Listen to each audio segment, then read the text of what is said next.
Je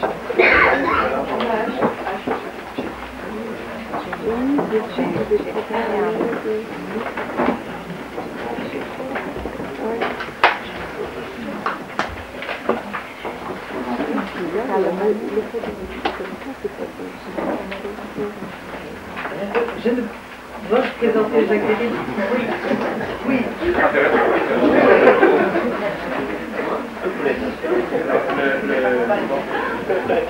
Le titre annoncé a un petit peu changé d'un mot.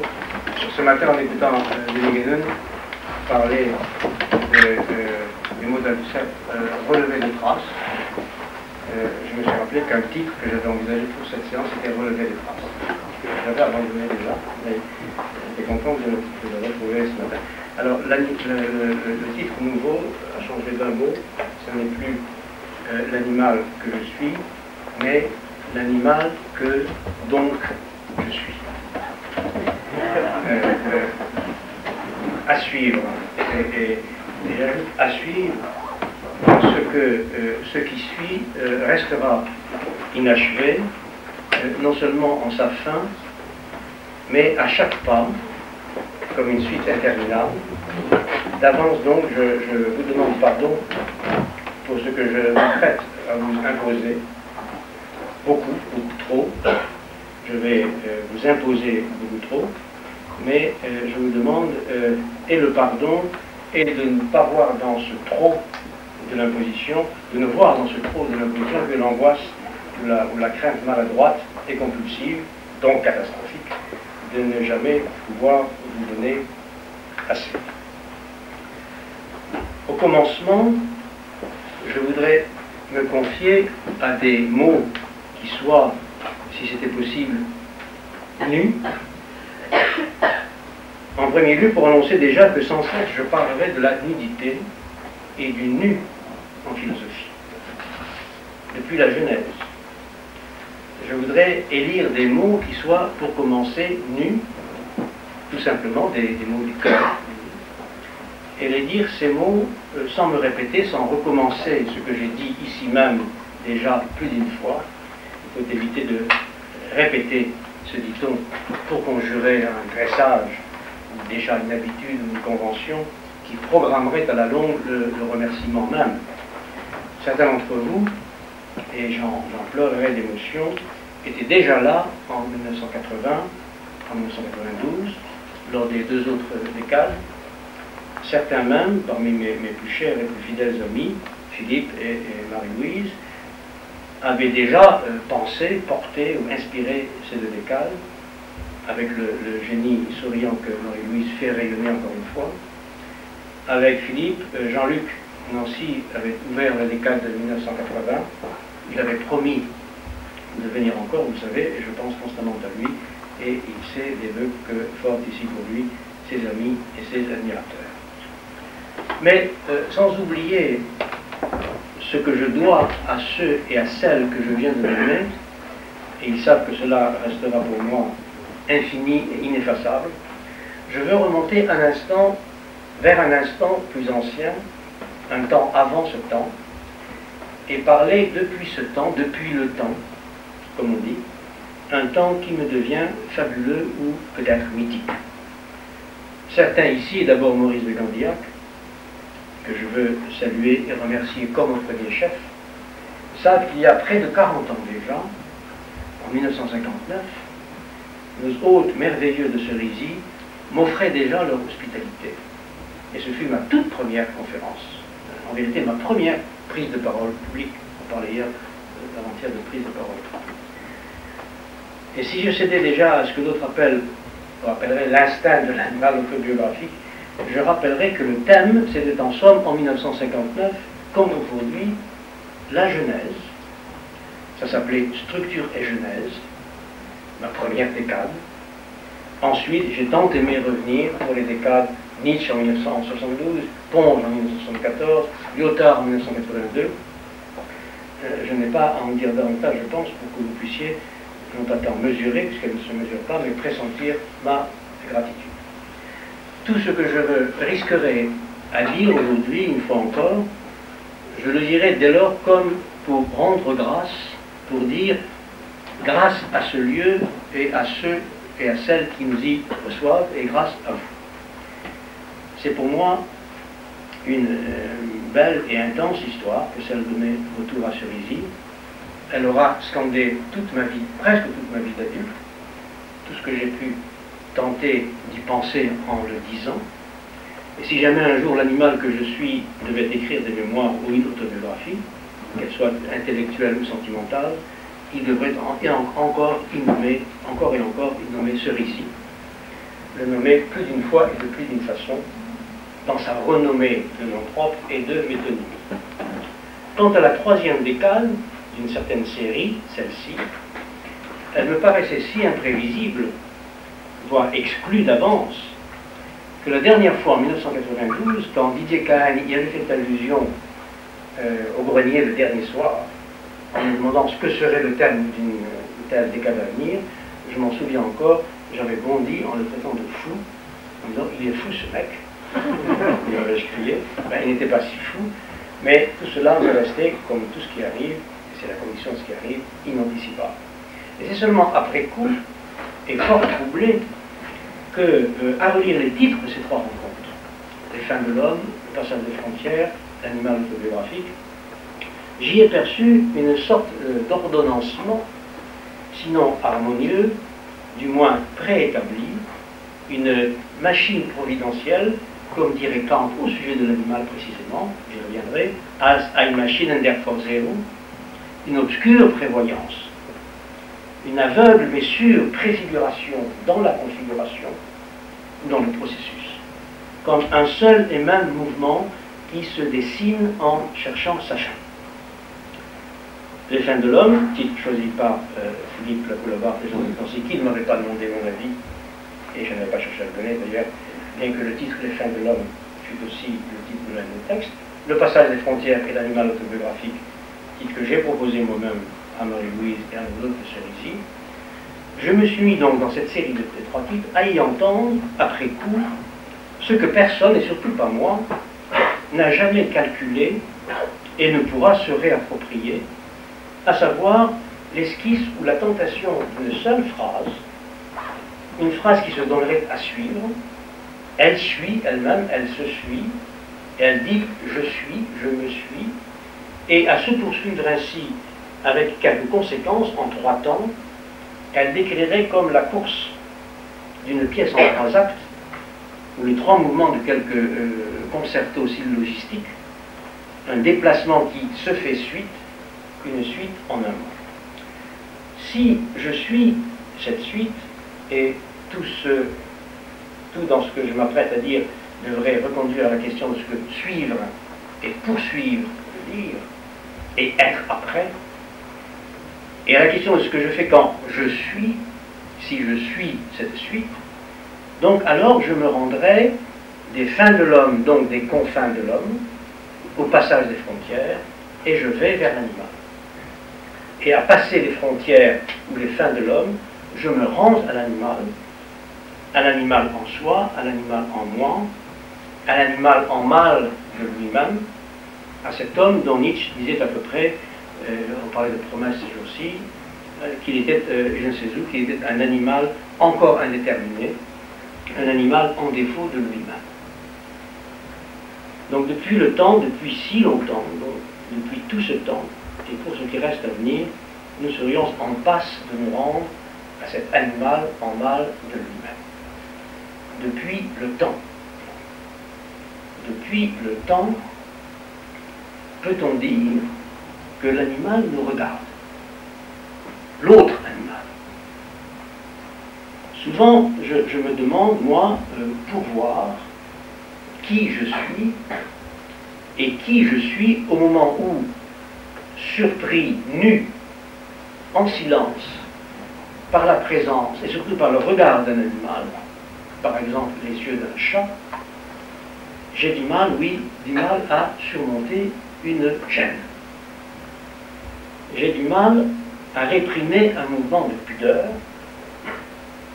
J'ai du mal à faire taire en moi une protestation contre l'indécence, contre la malséance qu'il peut y avoir à se trouver nu, le sexe exposé, à poil, devant un chat qui vous regarde, sans bouger, juste pour voir. Malséance de tel animal nu devant l'autre animal, dès lors, on dirait une sorte d'animal-séance, l'expérience originale, une et incomparable, de cette malséance qu'il y aurait à paraître nu, en vérité, devant le regard insistant de l'animal. Un regard bienveillant ou sans pitié, étonné ou reconnaissant. Un regard de voyant, de visionnaire ou d'aveugle extra-lucide. C'est comme si j'avais honte alors, nu devant le chat, mais aussi, irrépressiblement et du même coup, honte d'avoir honte. Et cette réflexion de la honte, ce miroir d'une honte honteuse d'elle-même, d'une honte à la fois spéculaire, injustifiable et inavouable, resterait à mes yeux le foyer de cette expérience incomparable qu'on appelle la nudité. Et dont on croit, dont on dit, toujours, qu'elle est le propre de l'homme, c'est-à-dire étrangère aux animaux, nus qu'ils sont, pense-t-on, alors sans la moindre conscience de l'être. Parce qu'ils sont nus, qu'ils ne connaissent pas la nudité. Alors, honte de quoi est nu devant qui? Pourquoi se laisser envahir de honte? Et pourquoi cette honte qui rougit d'avoir honte? Surtout, devrais-je préciser, si le chat m'observe alors nu de face, en face à face, et si je suis nu face aux yeux du chat qui me regarde de pied en cap, dirais-je, juste pour voir, sans se priver de plonger sa vue, pour voir, en vue de voir, en direction du sexe. Pour voir, sans aller y voir, sans y toucher encore, et sans y mordre, bien que cette menace reste au bout des lèvres de la langue.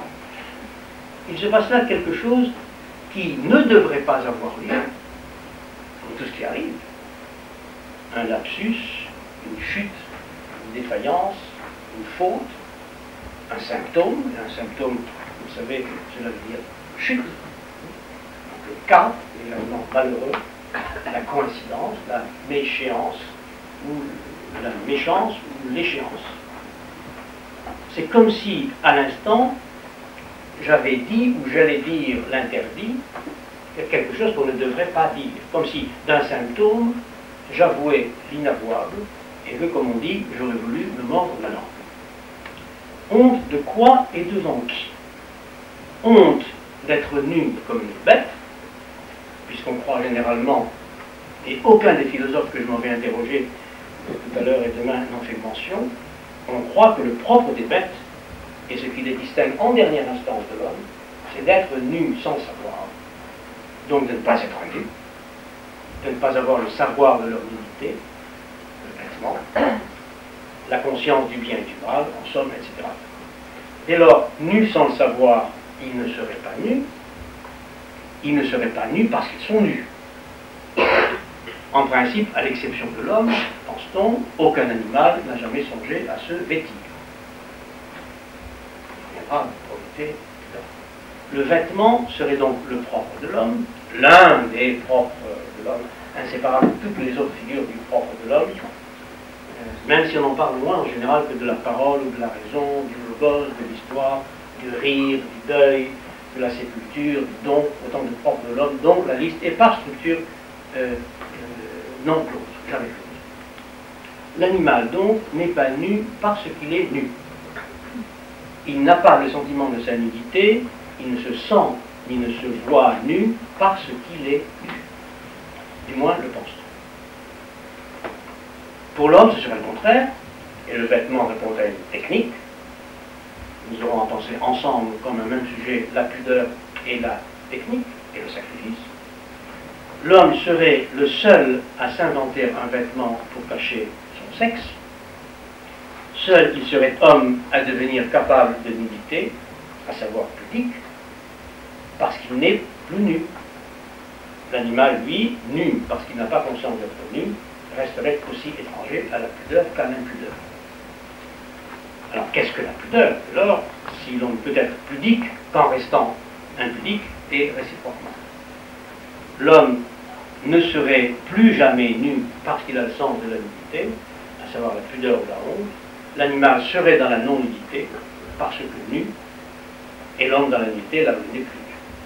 Voilà une différence, voilà un temps ou un contre-temps entre deux nudités sans nudité, qui ne fait que commencer à nous donner du mal, du côté justement de la science du bien et du mal.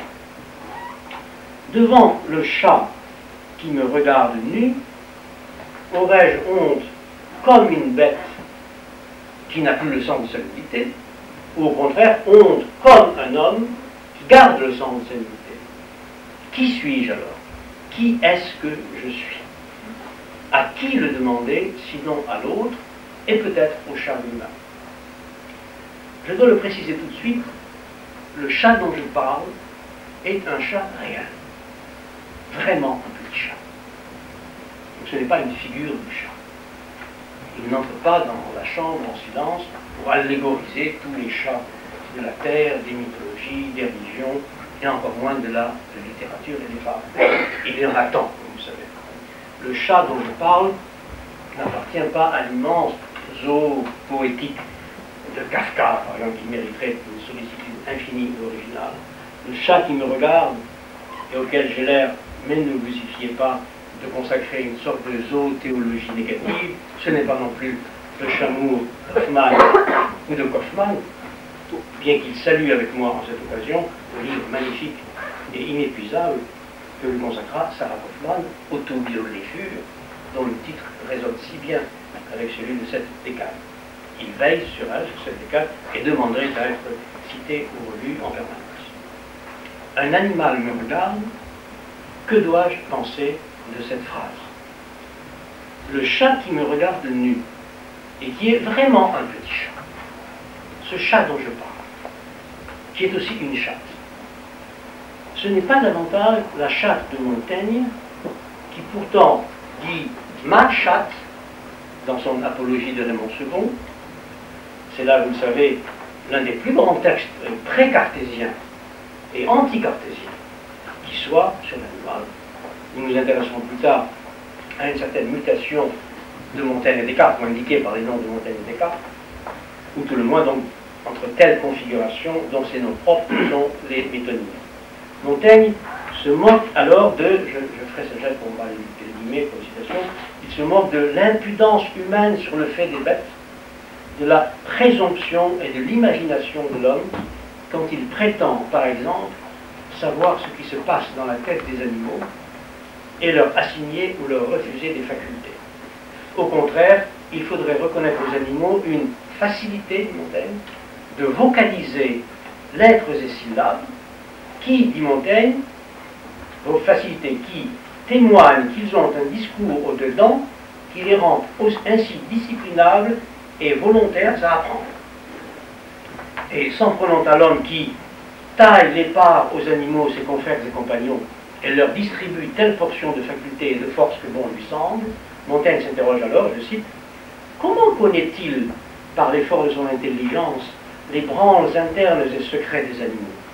Par quelle comparaison d'eux à nous conclut-il la bêtise qu'il leur attribue?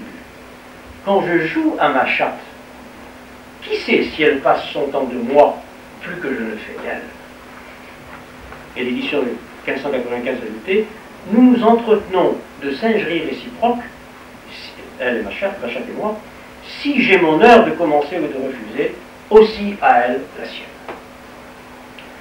La chatte qui me regarde nue, celle-là et nulle autre, celle dont je parle, ce n'est pas davantage celle qui parle, et à laquelle il s'agirait de rendre la parole, celle qui parle dans Alice au pays des merveilles. Bien sûr, si vous voulez à tout prix me soupçonner de perversité, et c'est toujours possible, libre à vous d'entendre ou de recevoir la protestation qui dit, comme je viens de le faire, vraiment un petit chat, vraiment un petit chat. Vous pouvez l'entendre comme la citation, en traduction, du chapitre 11 de L'autre côté du miroir, intitulé Le Réveil, Waking. Cet avant-dernier chapitre ne compte qu'une phrase. And it really was a kitten after all. And it really was a kitten after all. Et finalement, c'était vraiment un petit chat. Ou selon une autre traduction, et finalement, c'était bel et bien une petite chatte noire. Alors, j'aurais aimé, bien sûr, mais je n'aurais jamais eu le temps de le faire, inscrire tout mon propos dans une lecture de Lewis Carroll. Il n'est pas sûr d'ailleurs que je ne le fasse pas, bon gré mal gré, en silence, inconsciemment ou à notre insu. Il n'est pas sûr que je ne l'ai pas fait déjà quand un jour, il y a quelques 10 ans, j'ai donné la parole ou laissé le passage à un petit hérisson, un nourrisson hérisson peut-être, devant la question qu'est-ce que la poésie? Car la pensée de l'animal, s'il y en a, la pensée de l'animal, s'il y en a, revient à la poésie.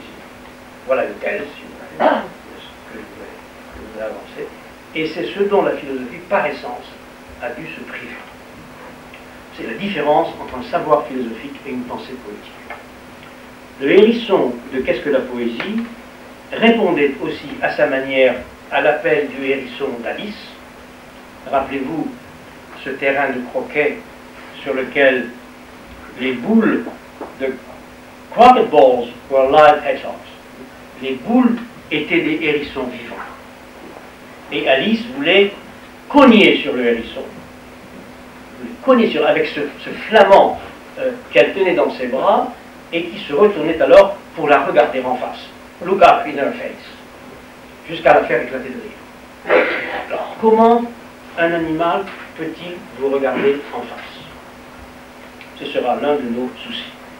Alice s'apercevait ensuite que le hérisson, je cite, s'était déroulé et s'éloignait lentement.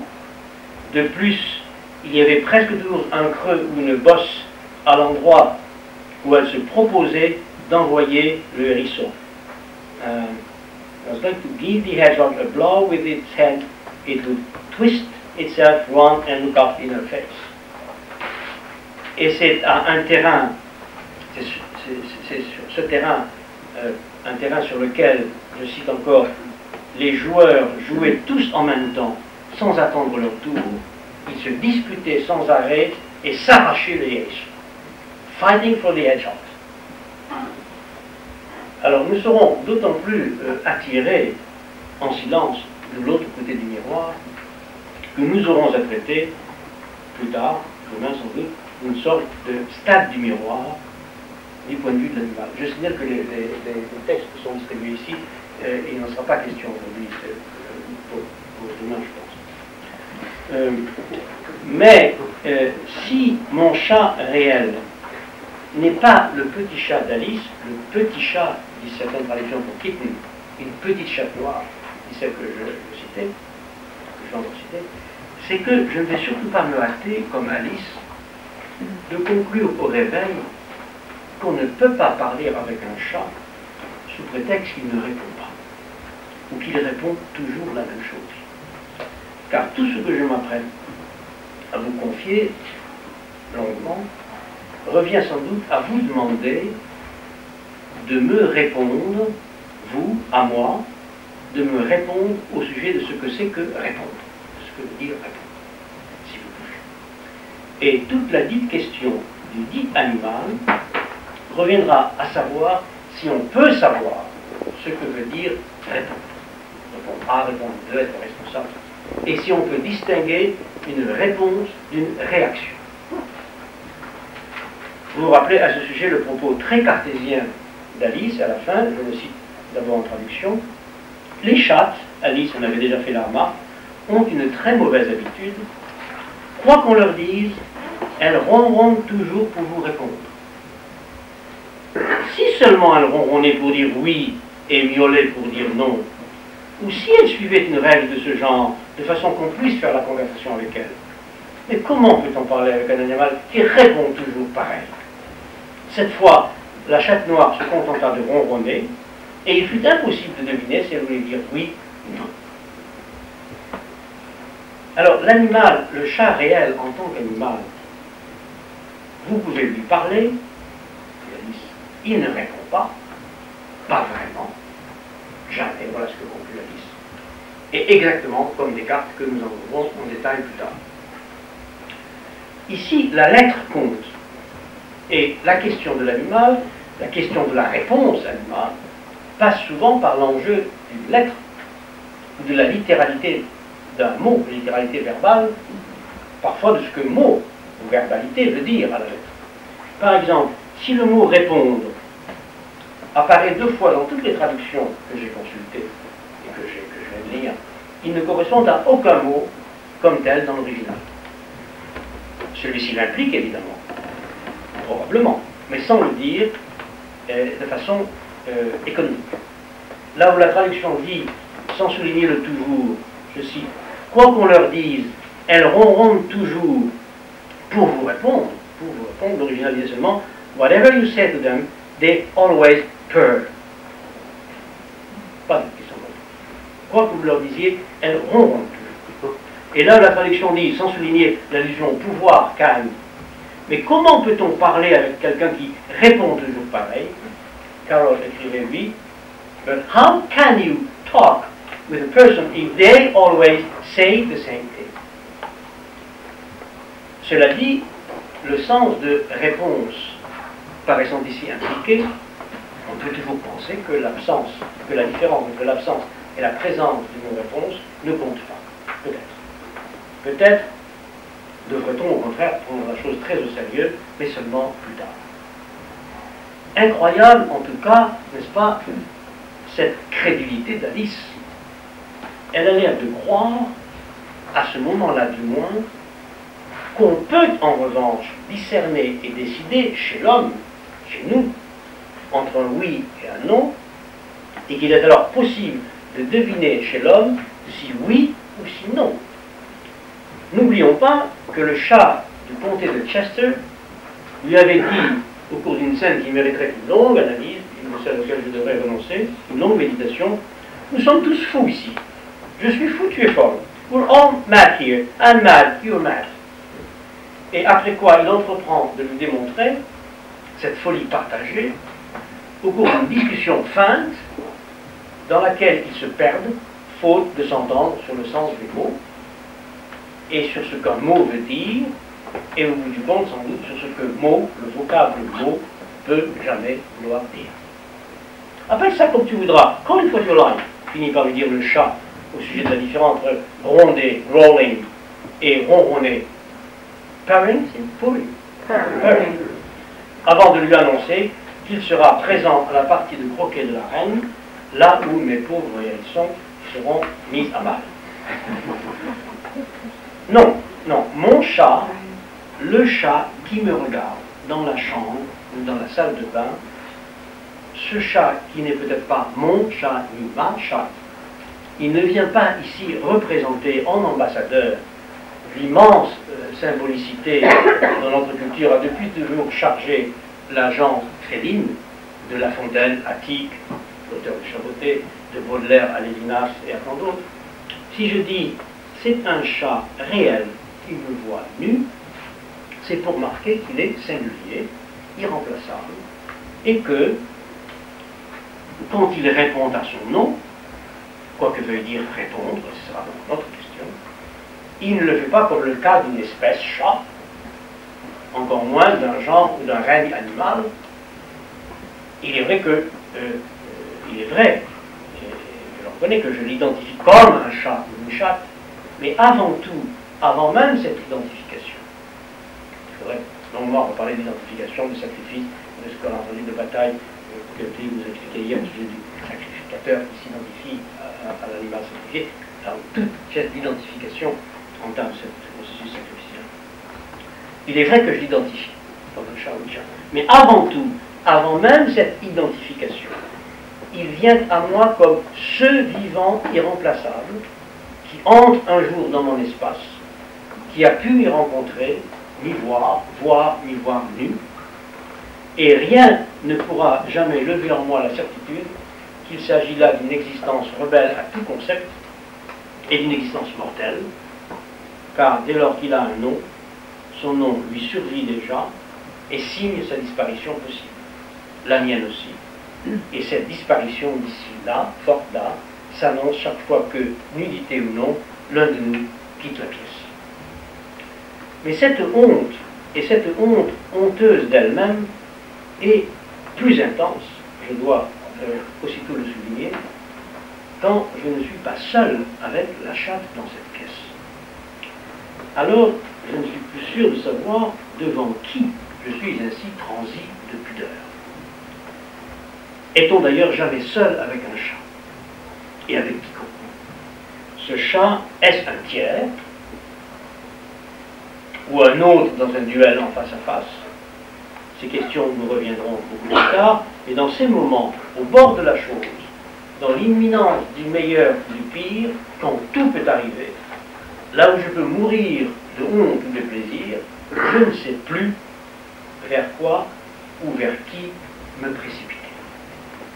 Et plutôt que de le chasser, lui, le chat, je suis pressé, oui, pressé, de tromper la vue, de recouvrir l'obscénité de l'événement, en un mot, de me couvrir moi-même. Une seule pensée me tient alors en haleine, me revêtir, si peu que ce soit, ou ce que c'est bientôt même, fuir, on en parlait hier, m'enfuir, comme si je me chassais moi-même de la pièce, et de me mordre alors la langue au moment où je demande qui, mais qui donc?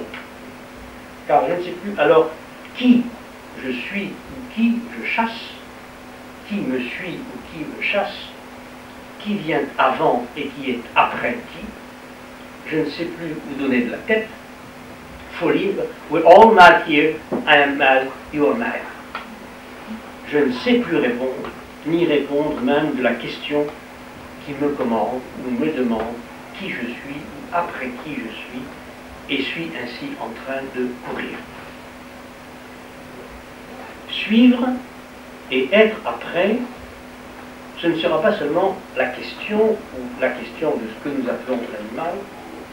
Nous découvrirons par la suite la question de la question, celle qui va d'abord à se demander ce que répondre veut dire, et si un animal, mais lequel, jamais répond à son nom. Et à se demander si on peut répondre de ce que veut dire je suis, quand cela semble commander un je suis en tant que je suis après l'animal, ou je suis en tant que je suis auprès de l'animal. Être après, être auprès, être près d'eux, ce sont en apparence différentes modalités de l'être, voire de l'être avec, mais il n'est pas sûr, malgré l'apparence, qu'elles viennent modifier un être préalable, encore moins un je suis primitif. Elles disent toutes, en tout cas un certain ordre, dans l'être serré, je dirais, ce que nous indique l'étymologie pressum. On suivrait les mots près, auprès, après. L'être pressé, l'être avec comme être pressé, comme être strictement attaché, lié, enchaîné, l'être sous pression, comprimé, imprimé, réprimé, serré contre, selon la structure plus ou moins forte de ce qui reste toujours pressant. En quel sens du prochain, qui n'est pas forcément celui d'une tradition biblique ou gréco-latine, devrais-je dire que je suis proche ou près de l'animal et que je le suis, et dans quel ordre de pression? L'être avec lui comme être près de lui, ou bien être auprès de lui, être après lui au sens de la chasse, du dressage, du domptage, de l'élevage, ou être après lui au sens de la succession et de l'héritage. Dans tous les cas, je suis après lui. L'animal vient donc avant moi, plutôt que moi. Früher, c'est le mot de Kant, nous y viendrons, ce sera l'un de nos témoins à venir, quand il parle de l'animal. L'animal vient plutôt que moi. L'animal est là avant moi, là près de moi, là devant moi.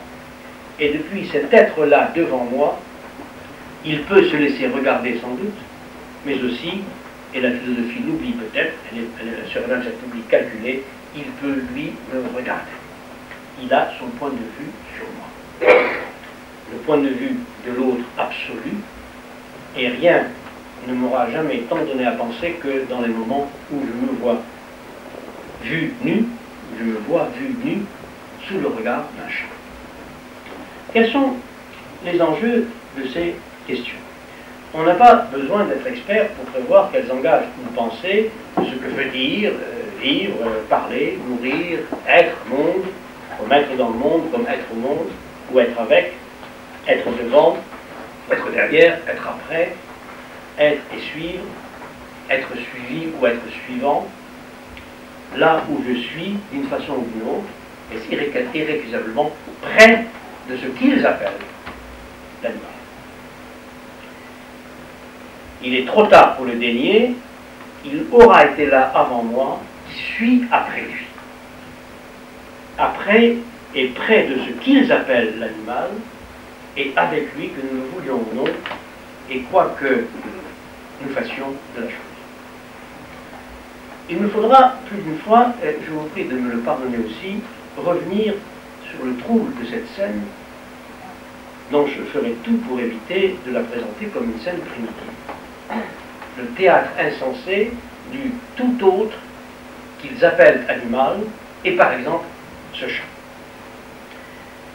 Oui, du tout autre, c'est-à-dire plus autre que tout autre, et qu'ils appellent un animal, par exemple un chat, quand celui-ci me regarde nu, à l'instant où je me présente moi-même, de moi-même à lui, plutôt, en cet étrange moment où, avant la date, avant même de le vouloir et de le savoir moi-même, je lui suis passivement présenté nu, je suis vu et vu nu, avant même de me voir vu par un chat. Avant même de me voir ou savoir vu nu.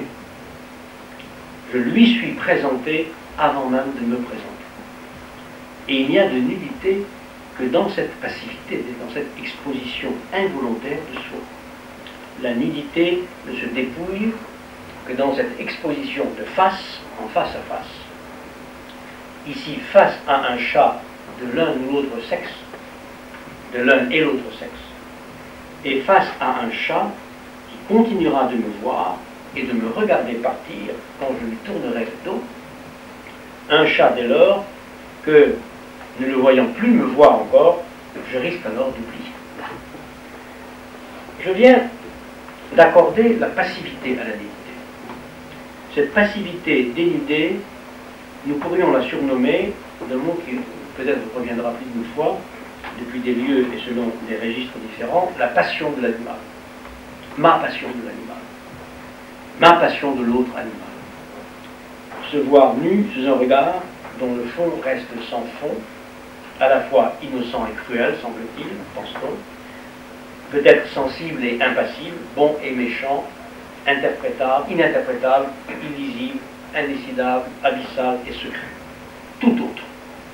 Le tout autre qui est tout autre, mais là où, dans sa proximité insoutenable, je ne me sens encore aucun droit et aucun titre à l'appeler mon prochain, ou encore moins mon frère. Car nous devrons nous demander, inévitablement, ce qui arrive à la fraternité des frères quand un animal entre en scène. Ou inversement, ce qui arrive à l'animal quand un frère vient après l'autre, quand Abel est après Caïn, c'est après Abel. Que me donne à voir ce regard sans fond? Que me dit-il qui manifeste en somme la vérité nue de tout regard, quand elle me donne à voir dans les yeux de l'autre, dans les yeux voyants, et non seulement vus de l'autre, ces yeux voyants dont il faudrait à la fois voir et oublier la couleur. Lévinas dit qu'à regarder le regard de l'autre, on doit oublier la couleur de ses yeux.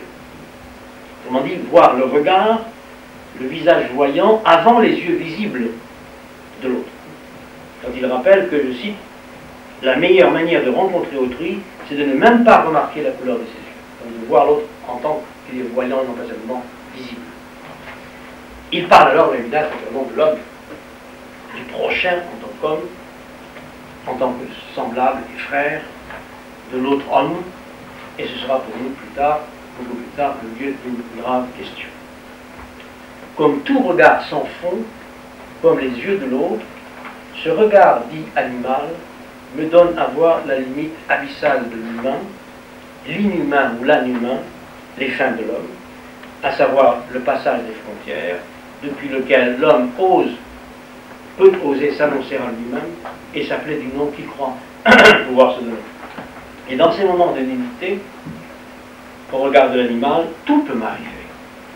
Je suis comme un enfant prêt pour l'Apocalypse. Je suis l'Apocalypse même, à savoir l'ultime et premier événement de la fin, la révélation, le dévoilement et le verdict. Je la suis, l'Apocalypse, je m'identifie à elle en courant derrière elle, après elle et après toute sa zoologie. Quand passe l'instant d'extrême passion et que je retrouve la paix, alors je peux parler tranquillement des bêtes de l'Apocalypse, leur rendre visite au musée, sinon aux zoos, les lire dans une Bible ou en parler comme un livre. Si j'ai commencé par dire le tout autre qu'ils appellent l'animal, et par exemple le chat, si j'ai souligné l'appel, ils appellent, et les guillemets, une citation, ce n'est pas seulement pour annoncer un problème qui ne nous quittera plus, donc celui de l'appellation et de la réponse à l'appel.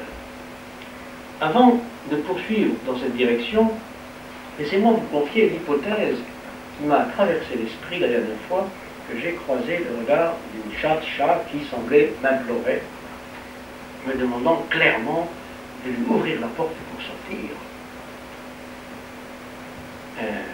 Sans attendre, elle, ce qu'elle fait souvent, par exemple, quand elle me suit d'abord dans la salle de bain, et le regrette aussitôt. C'est d'ailleurs une scène qui se reproduit tous les matins. La chatte me suit au réveil dans la salle de bain, en réclamant son petit déjeuner, mais elle exige de quitter la dite salle de bain dès qu'il, elle, me voit nu, prêt à toute autre chose et décidé à la faire patienter. Cependant que me voici nu sous les yeux de l'animal, une fiction se met alors en tableau devant mon imagination, une sorte de classification à la Linné, une taxinomie du point de vue des bêtes. Ce serait qu'il n'y a au fond, outre la différence évoquée plus haut entre le poème et le philosophème, qui s'appelle l'animal, il n'y a au fond que deux types de discours, deux situations de savoir, de pensée sur l'animal, deux grandes formes de traités théoriques ou philosophiques de l'animal. Ce qui les distingue, c'est évidemment le lieu, voire le corps de leur signataire, et la trace que cette signature laisse dans le corpus ou dans la thématique proprement scientifique, théorique ou philosophique. Il y aurait d'abord les textes signés par des gens qui ont sans doute vu, ou observé, ou analysé, ou réfléchi l'animal, mais ne se sont jamais vus par l'animal. Ceux-là n'ont jamais croisé le regard d'un animal posé sur eux, sans même parler de leur nudité. Si même ils se sont vus un jour furtivement par l'animal, ils n'en ont tenu aucun compte thématique, théorique, philosophique. Ils n'ont pu ou voulu tirer aucune conséquence systématique du fait que l'animal pouvait, leur faisant face, les regarder vêtus ou nus, et en un mot, sans un mot, s'adresser à eux. Ils n'ont tenu aucun compte du fait que ce qu'ils appellent animal pouvait les regarder et s'adresser à eux depuis là-bas, depuis une origine tout autre. Cette catégorie de discours, de textes, de signataires, ceux qui ne se sont jamais vus par un animal qui s'adresse à eux, est de très loin la plus abondamment fournie. Elle est sans doute celle qui rassemble tous les philosophes et tous les théoriciens en tant que tels. Du moins à une certaine époque, disons de Descartes à nos jours. Mais je dirais tout à l'heure pourquoi le mot époque, et même cet historicisme me laisse aussi inquiet que m'insatisfait, appartiennent manifestement à cette catégorie quasi-épocale tous ceux, et non pas toutes celles, car cette différence n'est pas ici insignifiante, tous ceux que je situerai plus tard pour étayer mon propos et les inscrire dans la même configuration, par exemple Descartes, Kant, Heidegger, Lacan et Levinas. Leurs discours sont forts et profonds quant à l'animal, mais tout s'y passe comme s'ils n'avaient jamais été regardés, surtout pas nus, par un animal qui s'adressa à eux, ou du moins comme si cette expérience troublante, à supposer qu'elle leur soit arrivée, n'avait pas été théoriquement enregistrée. Précisément, là, il faisait de l'animal un théorème, c'est-à-dire une chose vue et non voyante. L'expérience de l'animal voyant, de l'animal qui les regarde, ils ne l'ont pas philosophiquement prise en compte dans l'architecture essentielle de leur discours. Ils l'ont dénié en somme autant que méconnu. Et nous repérons un certain nombre de signes de cette dénégation. Symptômes. Et tout ce que je dirai désormais tournera autour de cette immense dénégation, dont la logique traverse toute l'histoire de l'humanité, de ce qui s'appelle l'humanité, et non seulement de la configuration épocale que je viens d'évoquer. Les hommes de cette configuration, c'est comme s'ils avaient été vus, comme s'ils avaient vu, pardon, sans être vus, vu l'animal sans être vu par lui, sans être vu par lui, sans être vu nu par quelqu'un qui, du fond d'une vie dite animale, et non seulement par le regard, les aurait obligés de reconnaître, au moment de l'adresse, que cela les regardait. Et comme je crois qu'au fond, comme je ne crois pas qu'au fond, cela ne leur soit pas arrivé, ni que cela ne se soit pas de quelque façon signifié, figuré ou métonymisé, plus ou moins secrètement, dans le geste de leur discours, il reste à déchiffrer naturellement le symptôme d'une dénégation, qui n'est pas naturellement une dénégation parmi d'autres, mais une dénégation qui institue le propre de l'homme, le rapport à soi d'une humanité d'abord soucieuse et jalouse de son propre. Quant à l'autre catégorie de signataires, des discours, du côté des signataires qui sont d'entrée de jeu des poètes ou des prophètes, en situation de poésie ou de prophétie, du côté de ceux et de celles qui avouent prendre sur eux l'adresse que l'animal leur adresse, avant même d'avoir le temps et le pouvoir de s'y dérober nu ou en robe de chambre, je ne connais pas encore de représentants, je dis bien de représentants, à savoir de sujets en tant qu'homme théorique ou philosophique, voire en tant que citoyen. Je n'en ai pas trouvé, et c'est bien là que je me trouve, moi, ici maintenant, en train de chercher. C'est là la piste que je suis, la piste que je dépiste sur les traces de ce tout autre qu'ils appellent animal, par exemple, chat. Alors, pourquoi renommer cette appellation le tout autre qu'ils appellent animal, par exemple, chat? Eh bien, pour rappeler d'abord une scène de l'appellation bien connue, à commencer par le commencement, j'ai dit que je parlais aussi, nous encore commencer quand même de la Genèse, à savoir la Genèse, du moins un certain recommencement, un second commencement, dans ce qu'on distingue comme le second récit de Bereshit. Car il faut bien le préciser, il s'agit là d'un second en tête, comme traduit Chouraki. L'homme qui alors appelle les animaux, ce n'est pas seulement Adam, le terrien, le glébeux, comme dit Chouraki, c'est Ish avant Isha, hein, c'est-à-dire l'homme avant la femme. Et c'est alors l'homme, Ish, dans ISCH, l'homme Ish encore seul, qui donna leur nom aux animaux créés avant lui. Le glébeux cria des noms pour toute bête, dit la traduction de Chouraki. Le glébeux cria des noms pour toute bête. Ou traduction de Dorme, l'homme appela de leur nom tous les bestiaux. Il faut insister encore sur le fait qu'il en est ainsi dans le second récit. Dans ce qu'on appelle le premier récit, Dieu crée l'homme à son image, mais il le met au monde d'un coup, en un seul temps, homme et femelle. Et la nomination aurait alors été le fait d'un homme couple, si je puis dire. Mais il se trouve que cette nomination originelle des animaux n'a pas lieu dans le premier récit. Ce n'est pas l'homme-femme du premier récit, mais l'homme seul avant la femme, qui, dans le second récit, donna ses noms aux animaux, cria leur nom aux bêtes. En revanche, c'est déjà dans le premier récit que le glébeux Adam, créé à la réplique de Dieu, et créé homme-femelle, homme-femme, reçoit aussitôt l'ordre d'assujettir les animaux. C'est la traduction, assujettir les animaux, c'est-à-dire de marquer sur eux son emprise, sa domination, pour ne pas dire son pouvoir de domptage, dressage, élevage, etc. Et après avoir, au 5e jour, créé les animaux vivants, les bestiaux, c'est-à-dire les animaux à domestiquer, c'est ça qu'on dit par bestiaux, les oiseaux, les poissons, les reptiles et les sauvages, après les avoir bénis, je cite la traduction de Dorme d'abord, je vais citer 2 traductions chaque fois. Elohim dit, faisons l'homme à notre image, à notre ressemblance, alors aussitôt le passage au pluriel, faisons l'homme à notre image, à notre ressemblance, c'est singulier, passage au pluriel, qu'ils aient autorité, pluriel, sur les poissons de la mer et sur les oiseaux des cieux, sur les bestiaux, sur toutes les bêtes sauvages et sur tous les reptiles qui rampent sur la terre. Elohim créa donc l'homme à son image, à l'image d'Elohim il le créa.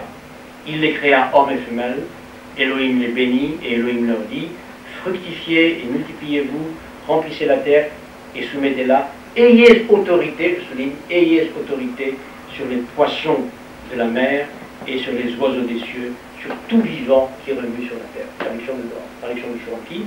Elohim dit, nous ferons Adam le glébeux, à notre réplique selon notre ressemblance, ils assujettiront le poisson de la mer, le volatile des ciels, la bête, toute la terre, tout reptile qui rampe sur la terre. Elohim créa le glébeux à sa réplique, à la réplique d'Elohim il le crée, mâle et femelle, il les crée, Elohim les bénit, Elohim leur dit, fructifiez, multipliez, emplissez la terre, conquérez-la, assujettissez, je souligne encore, assujettissez le poisson de la mer, le volatile des ciels, tout vivant qui rampe sur la terre. Alors, nous venons d'entendre le premier récit. Dieu commande à l'homme-femme de commander aux animaux, domptage, domesticage, dressage, mais pointe encore de les nommer. Que se passe-t-il alors ensuite dans le second récit? Eh bien, advient alors l'une des choses, une et double chose, 2 fois à la fois, que me semble-t-il, on remarque moins le plus souvent dans la lecture de cette Genèse infinie, dans son second souffle. Il se passe une double chose. D'une part, la nomination des animaux se fait à la fois avant la création de Isha, la femme partie de l'homme, et par conséquent avant qu'ils ne se sentissent nus. Et vous savez qu'ils sont d'abord nus sans aucune honte. Je cite, les deux sont nus, le glébeux et sa femme, ils n'en blêmissent pas. Normalement, ils sont nus sans se sentir nus. Et après le passage d'un certain serpent, nous en reparlerons beaucoup, ils se sentiront nus et non sans honte. Mais surtout, d'autre part, cette nomination à la criée, en quelque sorte, reste à la fois libre et surveillée, sous surveillance, sous le regard de Yahvé, Elohim, qui pourtant n'intervient pas. Il laisse Adam, il laisse l'homme seul, sans Isha, la femme. Il le laisse crier librement les noms. Il le laisse se livrer seul aux appellations, mais il l'attend au tournant. L'homme seul. Il y veille avec un mélange de curiosité et d'autorité. Dieu observe. Adam est observé, il est en observation, il est sous observation. Traduction de Chouraki. Il les fait venir vers le glébeux, les animaux, pour voir ce qu'il leur criera. Il les fait venir, il les convoque, eux, les animaux qu'il avait d'ailleurs créés, disait le premier récit, et je souligne lourdement ce trait majeur pour ce qui nous intéressera ici, il les a créés en vue de les assujettir, dit Chouraki, alors, afin de les placer sous l'autorité des normes de l'homme. Plus précisément, il a créé l'homme à sa ressemblance pour que l'homme assujettisse, dompte, domine, domestique des animaux avant lui. Début de l'hégémonie. Et assoit son autorité sur eux. Dieu crée les animaux pour éprouver le pouvoir de l'homme et pour voir le pouvoir de l'homme en acte, pour voir le pouvoir de l'homme à l'œuvre, pour voir l'homme prendre le pouvoir sur tous les autres vivants. Chouraki, il les fait venir vers le glébeux pour voir ce qu'il leur créera. L'homme, il les amena vers l'homme pour voir comment il les appellerait. Et ce pourvoir que je viens de souligner deux fois, ce pourvoir est prodigieux. C'est la même expression dans les deux traductions. Dieu laisse à Ish tout seul, certes, c'est à la fois sa souveraineté et sa solitude, il lui laisse la liberté de nommer les animaux. Cependant, tout semble se passer comme s'il voulait Dieu à la fois surveiller, veiller, garder son droit de regard sur les noms qui allaient résonner, mais aussi qu'il voulait s'abandonner à la curiosité, voire se laisser surprendre et déborder par la radicale nouveauté de ce qui allait arriver par l'événement irréversible, bienvenu ou malvenu, d'une telle nomination, par laquelle d'ailleurs Ish tout seul, Ish encore sans femme, allait prendre le dessus sur les animaux. Commencer à les voir et à les nommer sans se laisser voir et nommer par eux. Dieu le laisse, Ish, parler seul, crier nommer seul, crier appeler seul, comme s'il pouvait dire moi je nomme, moi j'appelle. Dieu laisse Ish tout seul appeler les autres vivants, leur donner des noms en son nom, à ces animaux plus vieux ou plus jeunes que lui, à ces animaux qui sont venus au monde avant lui selon le premier récit, après lui selon le second récit, celui de la nomination. Dans les deux cas, au double sens du mot, l'homme est après l'animal, il le suit, et cet après de la séquence, de la conséquence, de la persécution, n'est pas dans le temps, il n'est pas temporel, il est la genèse même du temps. Dieu laisse donc Ish appeler seul, donner les noms en son nom, mais juste pour voir. Et ce pourvoir marque à la fois l'infinité du droit de regard d'un Dieu tout-puissant et la finitude d'un Dieu qui ne sait pas ce qui va lui arriver avec ce langage. Dieu ne sait pas en somme ce qu'au fond il veut. Finitude d'un Dieu qui ne sait pas ce qu'il veut quant à l'animal, c'est-à-dire à la vie du vivant en tant que tel, d'un Dieu qui voit venir sans voir venir, pour voir, d'un Dieu qui dira « je suis qui je suis », le problème de traduction que je laisse de côté, sans savoir ce qu'il va voir quand un poète entre en scène et va donner son nom au vivant. Ce pourvoir, puissant et dépourvu de Dieu, le premier temps avant le temps, dont je parlais au commencement, de cette exposition de Dieu à la surprise, à l'événement de ce qui allait se passer entre l'homme et l'animal, ce temps avant le temps m'a toujours donné le vertige. Comme si quelqu'un disait, en forme de promesse ou de menace, tu vas voir ce que tu vas voir, sans savoir ce qui allait finir par arriver. C'est peut-être l'abîme ouvert par cette ruse idiote, par cette feinte. C'est ce vertige que je ressens depuis le temps quand je me sauve devant l'animal qui me regarde déjà. Je me demande souvent si ce vertige, quant à l'abîme d'un tel pourvoir au fond des yeux de Dieu, n'est pas celui qui me prend quand je me sens si nu devant un chat, de face, que je croise alors son regard et que j'entends le chat ou Dieu se demander ou me demander, va-t-il appeler? Comment va-t-il m'appeler? Cet homme nu, avant que je lui donne une femme, avant que je la lui prête en la lui donnant, avant que je ne la lui donne ou qu'il ne se la donne en prenant sur lui, sous lui, à ses côtés ou de sa côte même, depuis le temps. Depuis le temps, c'est comme si le chat se rappelait, ou me rappelait, sans souffler le mot, au terrible récit de la Genèse. Qui est né le premier avant les noms? Qui a vu venir l'autre en ces lieux depuis le temps? Qui aura été le premier occupant, et donc le maître, ou le sujet, qui reste le despote depuis le temps?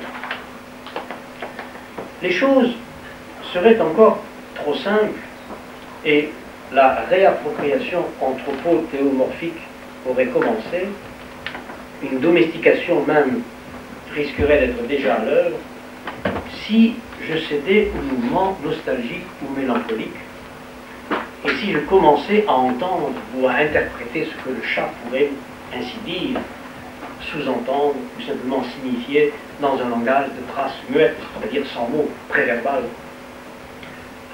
Je ne lui rendrai, il n'est pas question ici de rendre la parole, on en parlait l'autre jour, au chat, il n'en est pas question, mais à m'interdire de, j'expliquerai pourquoi c'est aussi une méprise, mais à m'interdire de surinterpréter ainsi, dois-je pour autant céder à l'autre violence ou à l'autre bêtise qui consisterait à suspendre toute compassion et à priver l'animal de tout pouvoir de manifester, de tout désir de me manifester quoi que ce soit, et même de me manifester de quelque façon son expérience de mon langage, de mes mots et de ma nudité. Puisque je suis en train d'évoquer la scène de la nomination des animaux avant le péché original, j'ajouterai pour l'instant, ceci toujours au titre du préambule ou de l'exergue, les simples questions que je me pose, les sentiments que je confesse démunis devant un petit vivant muet, et le désir ainsi avoué d'échapper à l'alternative de la projection appropriante ou de l'interruption coupante, tout cela vous laisse deviner que ce regard posé sans mot dire, sans un mot sur ma nudité par un chat, je ne suis pas prêt à l'interpréter ou à le ressentir, comme suggère de le faire par exemple Benjamin, nous en avions parlé l'autre jour, dans une certaine tradition dont il nous faudra beaucoup parler, celle qui prête à la nature et à l'animalité ainsi nommée par Adam une sorte de profonde tristesse. Cette tristesse, Traurigkeit, ce deuil, cette mélancolie, naîtrait à la fois du fait d'avoir été voué au mutisme, Stummheit, et à l'absence de langage, Sprachlosigkeit, à l'hébétude aussi, à cette Benommenheit dont parle Heidegger, et dont il dit dans un texte que je voudrais lire de très près, je ne sais pas si j'y arriverai, qu'elle constitue l'essence de l'animalité, das Wesen der Tierheit. Benommenheit, c'est l'hébétude muette, l'abrutissement, l'étourdissement. On vient de dire ce mot par accaparement, pour atténuer de façon euphémistique la violence possible de cette qualification, mais aussi pour rendre compte d'un certain encerclement, Umring, dans lequel l'animal, qui est allogon, qui est Heidegger, se trouve privé d'accès, dans son ouverture même, à l'être de l'étang en tant que tel. Énorme question que je réserve pour plus tard, et qui est absolument essentielle. À l'être en tant que tel de ce qui est. La tristesse, le deuil, la mélancolie, Traurigkeit, de la nature ou de l'animalité, naîtrait donc, selon Benjamin, de ce mutisme, Stummheit, Sprachlosigkeit, mais aussi d'avoir reçu le nom. À se trouver privé de langage, on perd le pouvoir de nommer, naturellement de se nommer, voire de répondre de son nom. Et cette privation serait justement la grande souffrance de la nature, das große Leid der Natur. Et c'est en vue du rachat pour la rédemption, délivrant Erlösung de cette souffrance, que vivent et parlent les hommes dans la nature, les hommes et non seulement le poète, précise Benjamin. Cette tristesse supposée ne tient pas seulement, et c'est déjà plus intéressant, à la privation de langage, on reparlera beaucoup de privation plus tard, Sprachlosigkeit et mutisme, à la privation aphasique ou hébétée des mots, qui cette tristesse supposée élève aussi une plainte plainte, un grief, si la nature se plaint, et qu'on peut entendre sa plainte à travers des soupirs sensibles et jusqu'au bruissement des plantes, c'est qu'il faut peut-être renverser les termes, suggère Benjamin. Il faut un renversement, umkehrung, dans l'essence de la nature. Selon l'hypothèse de ce renversement ou renversant, la nature, et l'animal en elle, n'est pas triste parce que muette, weil sie stumm ist. C'est au contraire la tristesse, le deuil de la nature, qui la rend muette et aphasique. Donc c'est une tristesse plus originaire, qui la laisse sans mots. Die Traurigkeit der Natur macht sie verstummt. Car ce qui d'abord rend triste et par suite prive l'endeuillé de ces mots, ce qui lui interdit le mot, ce n'est pas un mutisme et l'expérience négative d'un ne point nommé, c'est d'abord de recevoir le nom. Voilà une intuition magnifique. Être nommé, benannt zu sein, dit Benjamin, et même quand celui qui nomme est un égal des dieux, un bienheureux, un poète, se voir donner son propre nom reste peut-être toujours une sorte de pressentiment de tristesse. Je dirais plutôt encore un pressentiment de deuil, eine Ahnung von Trauer. Deuil pressenti, car il y va, me semble-t-il, comme dans toute nomination, de la nouvelle d'une mort à venir. Selon la survivance d'un spectre, la survivance du nom au porteur du nom. Celui qui reçoit un nom se sent mortel ou mourant, justement parce que le nom voudrait le sauver, l'appeler ou assurer sa survivance, et lui signifie sa mortalité par la même. Être appelé, s'entendre nommer, recevoir un nom pour la première fois, c'est peut-être se savoir mortel et même se sentir mourant, se sentir mourir. Déjà mort ou promis à la mort. Mais comme je le suggérais à l'instant, je ne suis pas Benjamin.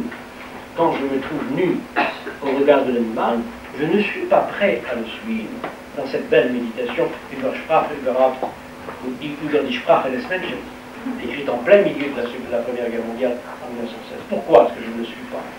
Entre autres choses, parce qu'elle dispose toute cette scène d'aphasie endeuillée dans un temps de rédemption, c'est-à-dire après la chute, et donc nach dem Sündenfall, après le péché originel.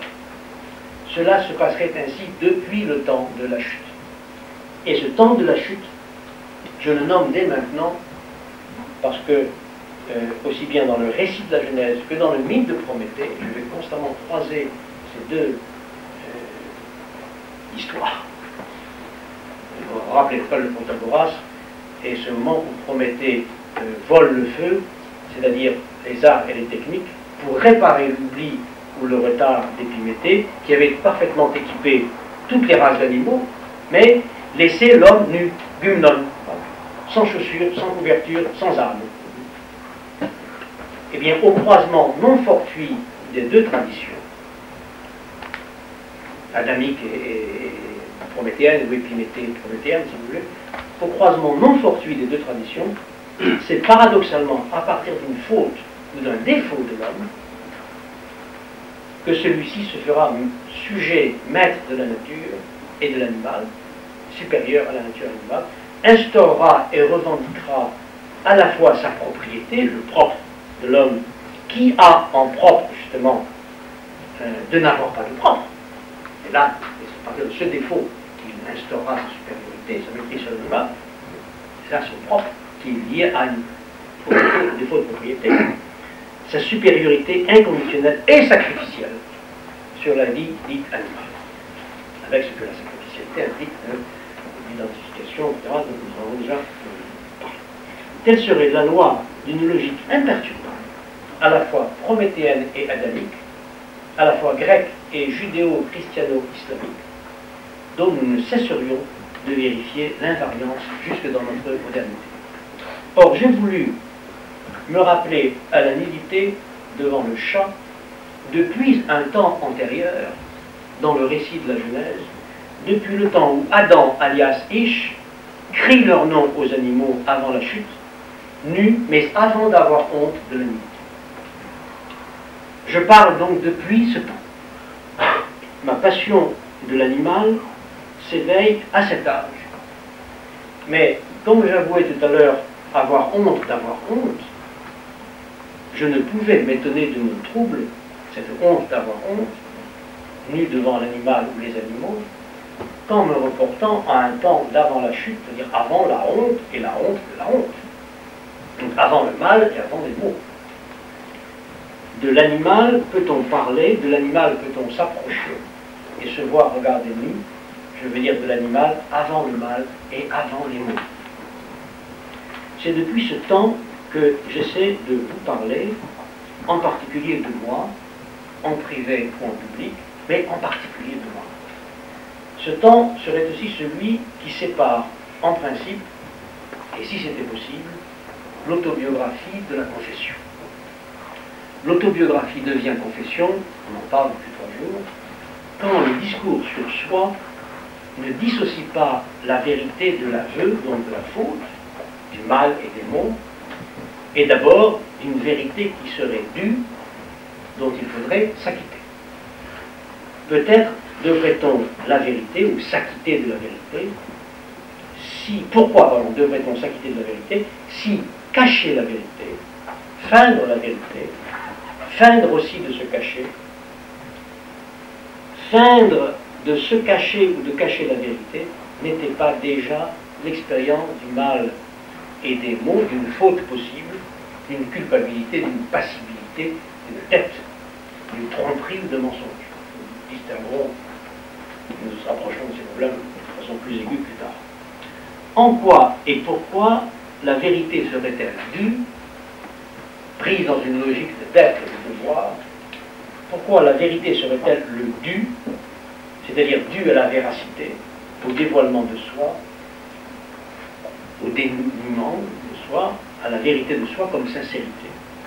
Y a-t-il, en particulier dans l'histoire du discours, voire devenir littérature du discours, une autobiographie plus vieille et intacte de toute confession, vierge de toute confession, et donc de tout langage rédempteur dans l'horizon du salut comme rachat? Y a-t-il, depuis ce temps, de la place et du sens pour une autobiographie d'avant le péché originel et toutes les religions juives? Une autobiographie et des mémoires d'avant le christianisme et surtout des institutions chrétiennes de la confession. On peut en douter depuis le temps, et ce n'est pas la lecture des immenses confessions de notre histoire européenne, telles qu'elles ont formé notre culture de la subjectivité, de Saint-Augustin à Rousseau, qui lèvera ce doute. Entre Augustin et Rousseau, dans la même et irrécusable filiation, dans l'histoire différenciée de l'ego cogito ergo sum, il y a Descartes. Il nous attend avec ses animaux machines, et je présume qu'il n'interrompra pas la descendance, celle qui, depuis le temps, tient le genre de l'autobiographie à l'institution de la confession. Depuis ce temps, cela veut dire depuis le temps qui s'est passé, mais aussi depuis le temps avant le temps, depuis le temps, c'est-à-dire depuis un temps où il n'y avait pas encore le temps, où le temps n'était pas échu, si c'est possible, avant le verdict, l'échéance ou la déchéance. Bien que je doive remettre à plus tard une lecture et une interprétation patiente du texte systématique et riche que Heidegger, après Sein und Sein, consacré en 29-30 à l'animal, je note en pierre d'attente, puisque je viens de dire le temps avant le temps, que l'une des très rares fois, peut-être la seule fois, à l'exception des allusions à l'animal qui ne meurt pas, dont j'avais parlé ici même abondamment il y a 5 ans, une des très rares fois, peut-être la seule, à l'exception de ce que je viens de dire, c'est-à-dire écrit, où Heidegger nomme l'animal dans Sein und Sein, qui est aussi, à sa manière, un traité qui se voudrait non chrétien, sur la chute du Dasein. La seule fois où il en parle, c'est pour admettre que la question de savoir si l'animal est constitué par un temps bleibt un problème. Reste un problème. Je cite, comment l'excitation et l'impression des sens chez un être vivant sans plus, in einem nur lebenden, l'animal c'est seulement c'est un vivant sans plus. J'ai rappelé l'autre jour en aparté que l'animal n'existe pas. Il vit seulement, mais il n'existe pas, et il ne coexiste pas. Comment l'excitation et l'impression des sens chez un être vivant sans plus, in einem nur lebenden, doivent être ontologiquement délimités?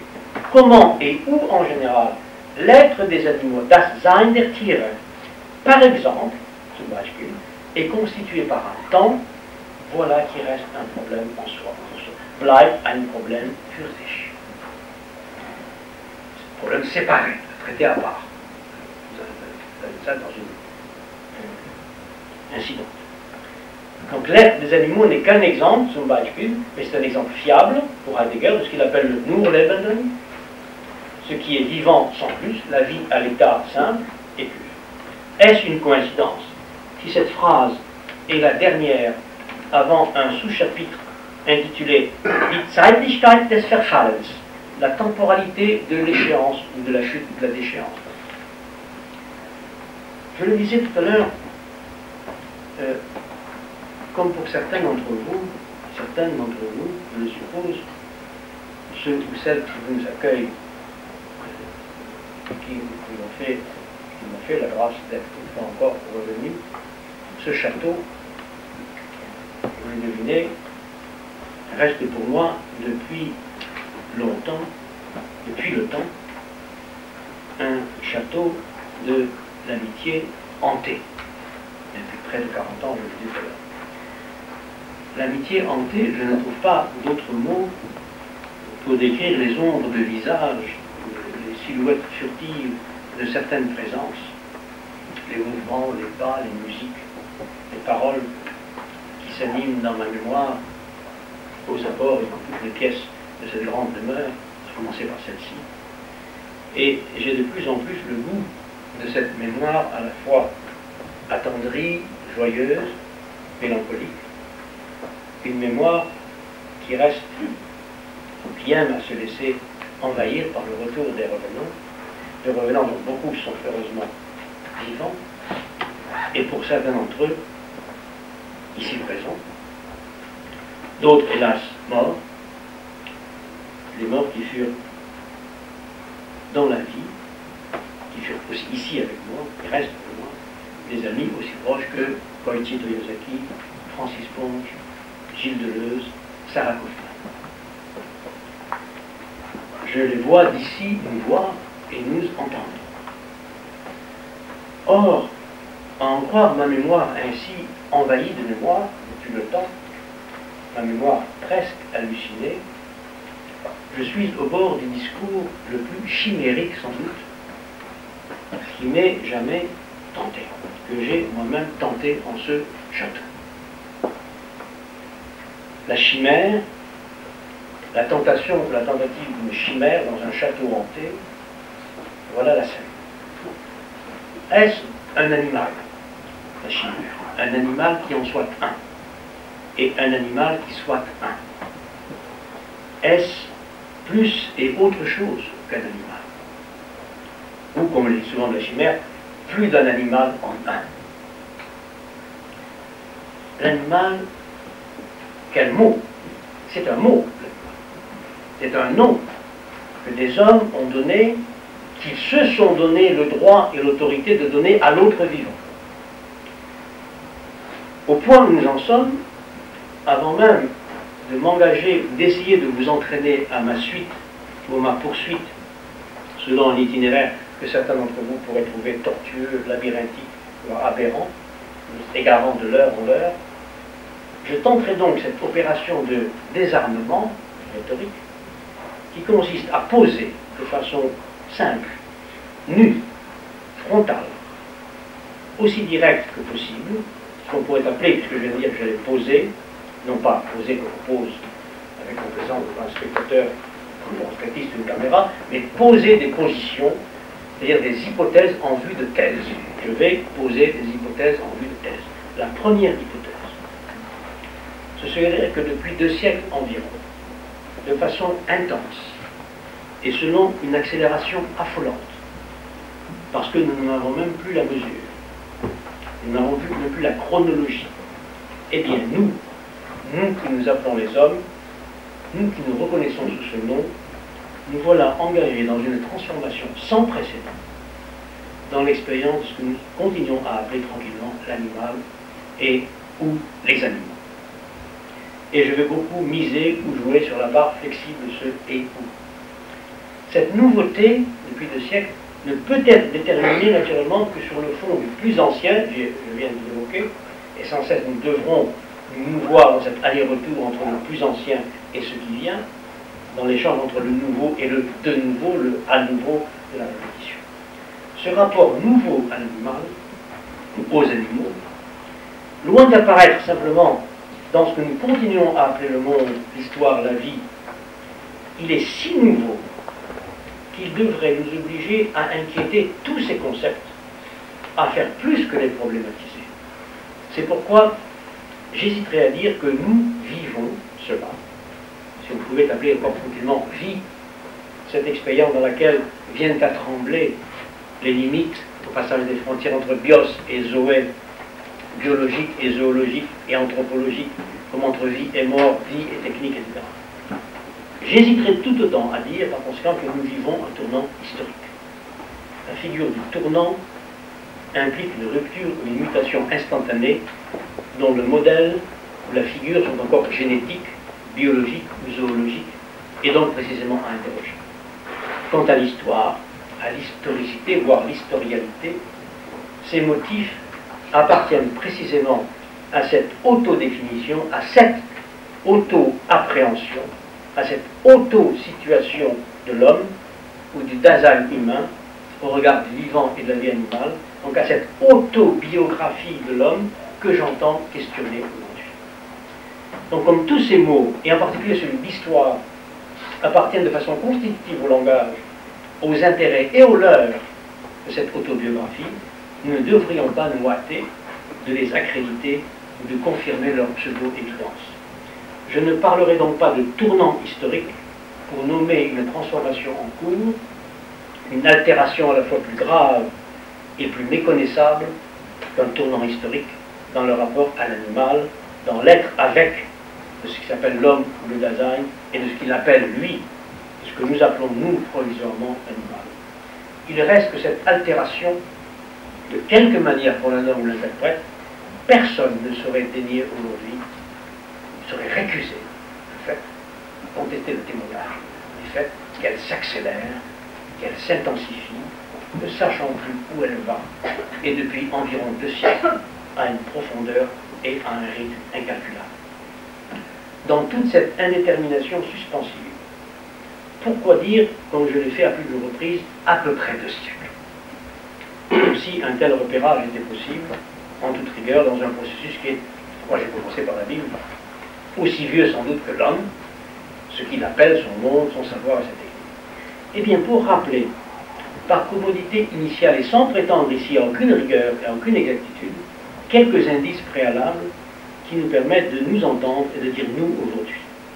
Ces indices, pour se limiter au plus massif, ce sont tous ceux qui vont bien au-delà des sacrifices animaux de la Bible ou de l'Antiquité grecque, bien au-delà des hécatombes, de ces sacrifices de sang bleu, avec toutes les métaphores dont cette expression a ensuite été chargée, bien au-delà de la chasse, de la pêche, de la domestication, de l'élevage, du dressage, de l'exploitation traditionnelle de l'énergie animale, le transport et le labour, les animaux de trait, le cheval, le bœuf, le renne, et puis le chien de garde, et puis la boucherie artisanale, et puis l'expérimentation sur l'animal.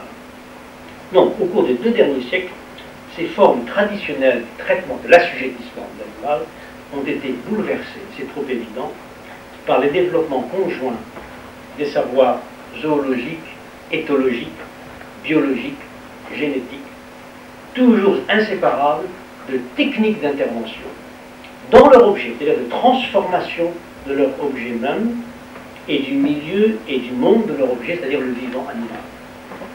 Par l'élevage et le dressage à une échelle démographique sans commune mesure avec le passé, par l'expérimentation génétique, par l'industrialisation de ce qu'on peut appeler la production alimentaire de la viande animale, par l'insémination artificielle massive, par les manipulations les plus audacieuses, de plus en plus audacieuses du génome, par la réduction de l'animal non seulement à la production et à la reproduction suractivée, hormones, croisements génétiques, etc., de viande alimentaire, mais à toutes sortes d'autres finalisations au service d'un certain être et supposé bien-être humain de l'homme.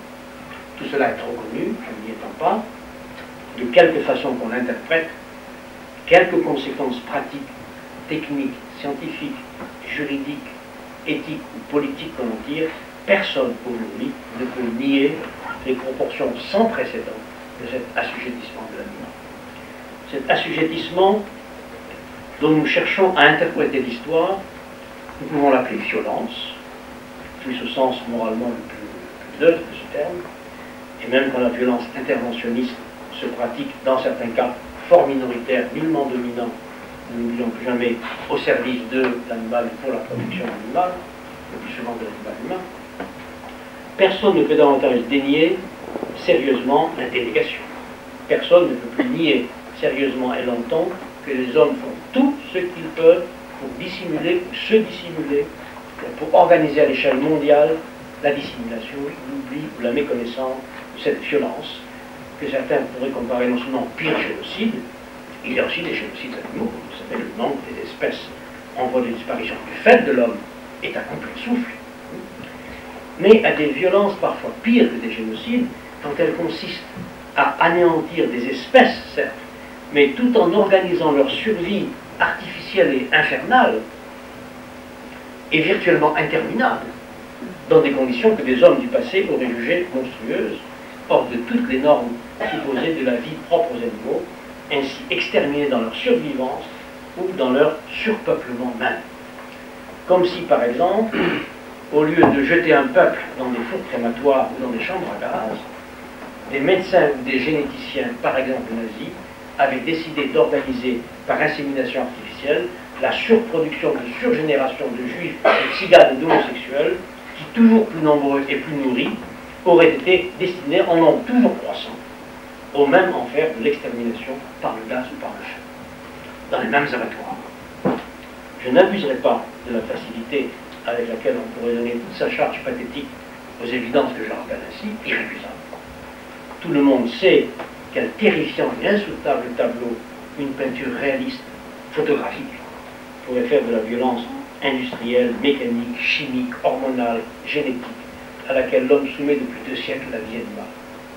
Et ce que sont devenus la production, l'élevage, le transport, la mise à mort de ces animaux. Alors au lieu de vous mettre sous les yeux ces images, ou de les réveiller à votre mémoire, qui serait trop facile et interminable, je dirais seulement que si elles sont pathétiques, ces images, c'est aussi qu'elles ouvrent pathétiquement l'immense question du pathos et du pathologique, justement de la souffrance, de la pitié et de la compassion, et de la place qu'il faut accorder à l'interprétation de cette compassion, du partage de la souffrance entre des vivants, du droit, de l'éthique, de la politique qu'il faut rapporter à cette expérience de la compassion.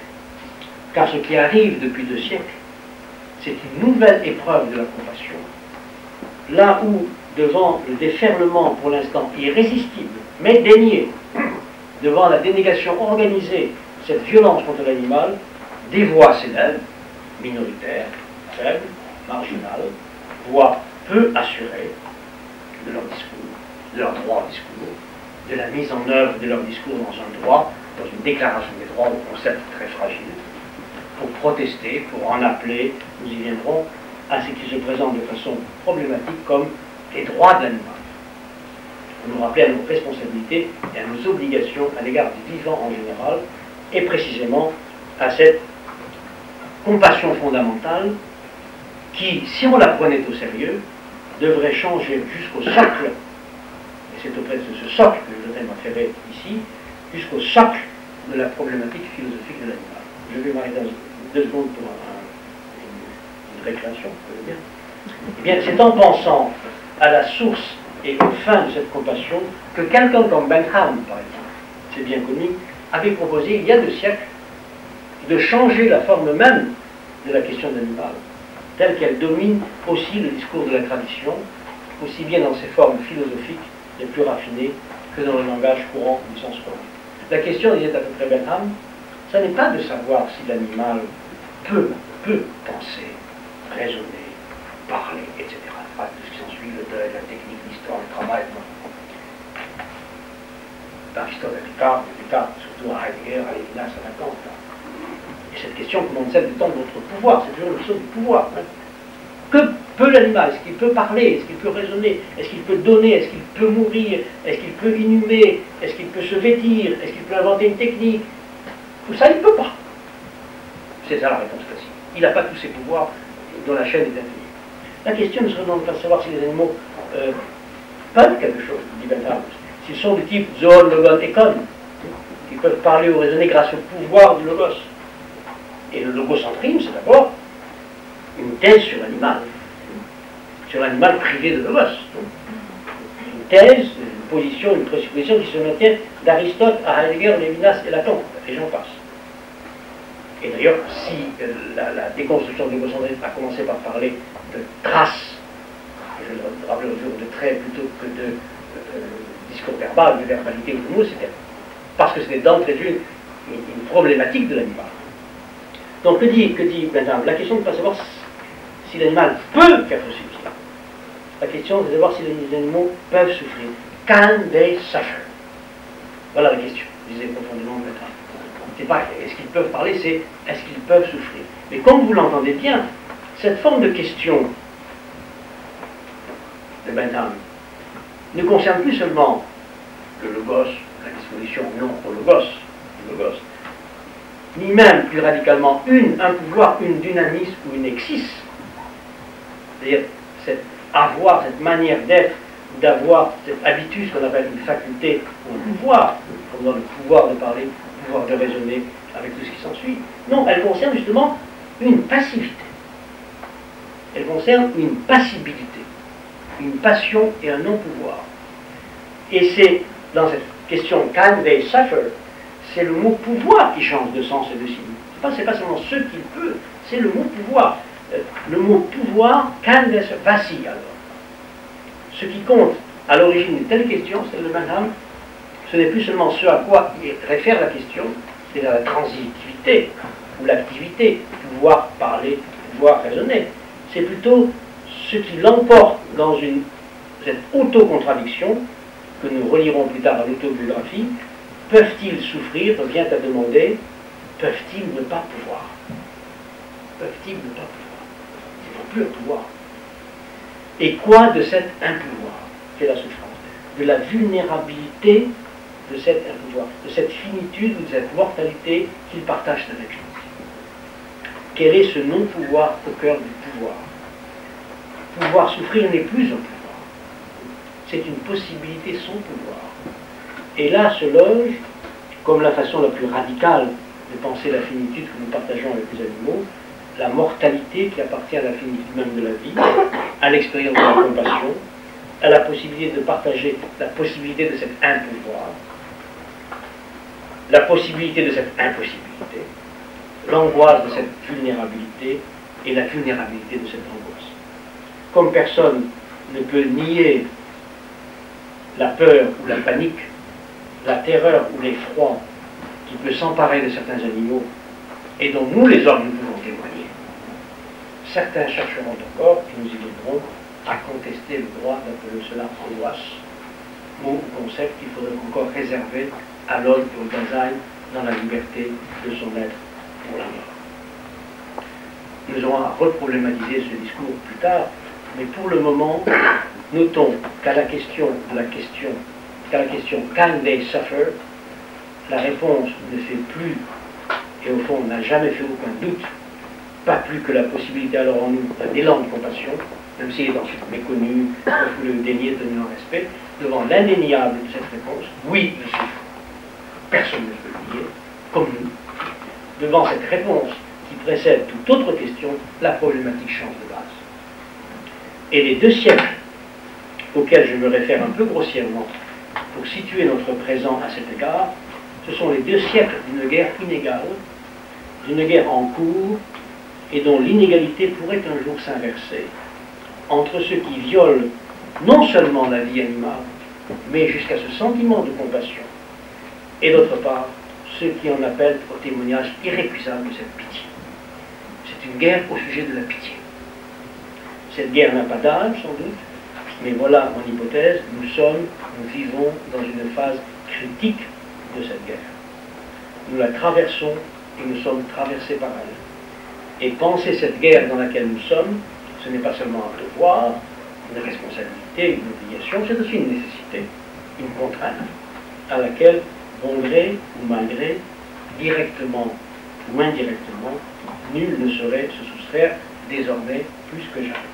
L'animal nous regarde et nous sommes nus devant lui. Donc je m'arrête là. Bien. Alors j'ai proposé à Marie-Louise. Nous allons vers l'amendement, puis Valérie reprendra, et à la fin de l'après-midi, on consacrera un petit moment pour un début d'entretien. Et ensuite, je continuerai pendant les jours à suivre.